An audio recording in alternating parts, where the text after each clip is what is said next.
Washington, Reuters, U.S. producer prices accelerated in January, boosted by strong gains in the cost of gasoline and healthcare, offering more evidence that inflation pressures were building up. While other data on Thursday showed an increase in the number of Americans filing for unemployment benefits, claims continued to point to a tightening labor market. Economists were also unfazed by an unexpected dip in industrial production last month, citing strong business sentiment surveys. The relatively strong producer inflation report came on the heels of data on Wednesday showing a broad increase in consumer prices in January. Rising inflation was also corroborated by two regional manufacturing surveys on Thursday, which showed sharp increases in prices paid by factories for inputs.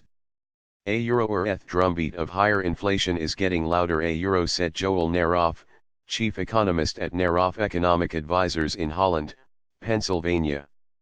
A Euro-ETH does appear as if higher inflation is here to stay, a Euro. Firming inflation could force the Federal Reserve to raise interest rate a bit more aggressively than is currently anticipated. The U.S. Central Bank has forecast 3 rate increases this year, with the first hike expected in March. The Labor Department said its producer price index for final demand rose 0.4% last month after being unchanged in December. That lifted the year-on-year increase in the PPI to 2.7% from 2.6% in December. A key gauge of underlying producer price pressures that excludes food, energy, and trade services jumped 0.4% last month. The so-called core PPI edged up 0.1% in December. Core PPI rose 2.5% in the 12 months through January, the largest increase since August 2014. That followed a 2.3% gain in December. The cost of hospital outpatient care surged 1.0% in January, the largest increase since August 2014, after gaining 0.1% in December. There was also an increase in the price of hospital inpatient care. Overall, the cost of healthcare services shot up 0.7% in January. These costs feed into the FTA Euro trademark's preferred inflation measure, the Personal Consumption Expenditures, PCE, price index excluding food and energy. The Fed has a 2% inflation target. Following the CPI and PPI reports, Morgan Stanley is forecasting the core PCE price index rising 0.31% in January after increasing 0.2% in December. That would raise the year-on-year increase in the core PCE price index to 1.6% from 1.5% in December. The data is scheduled for release on March 1. The dollar fell to a 15-month low against the yen, while stocks on Wall Street were trading higher. Prices for U.S. Treasuries were mixed.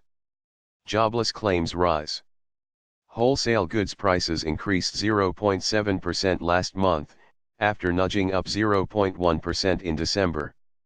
Gasoline prices, which rose 7.1%, accounted for nearly half of the increase in the cost of goods last month. In a second report on Thursday, the Labor Department said initial claims for state unemployment benefits increased 7,000 to a seasonally adjusted 230,000 for the week ended February 10.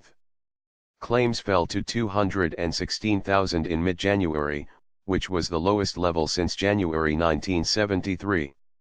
Last week marked the 154th straight week that claims remained below the 300,000 threshold, which is associated with a strong labor market. That is the longest such stretch since 1970, when the labor market was much smaller. The labor market is near full employment, with the jobless rate at a 17-year low of 4.1%. Last week, the 4-week moving average of initial claims, considered a better measure of labor market trends as it irons out week-to-week volatility, rose 3,500 to 228,500. A Euro-ETH trend in the claims data continues to signal that conditions remain favorable in the labor market.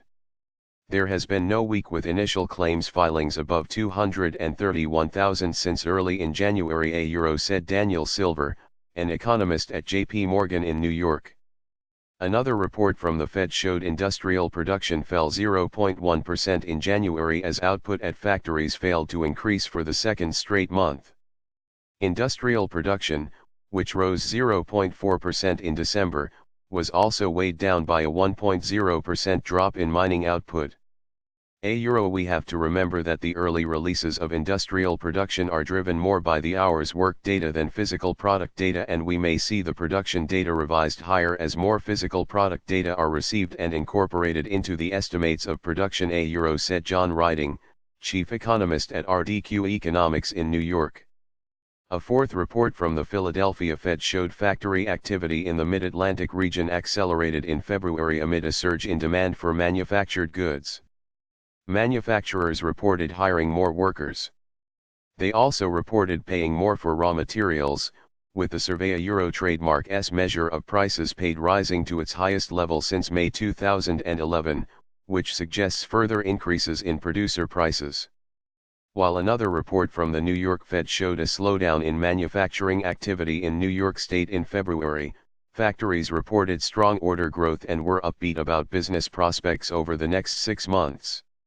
The Surveya Euro trademark's measure of prices paid by factories for inputs rose to its highest level in nearly 6 years.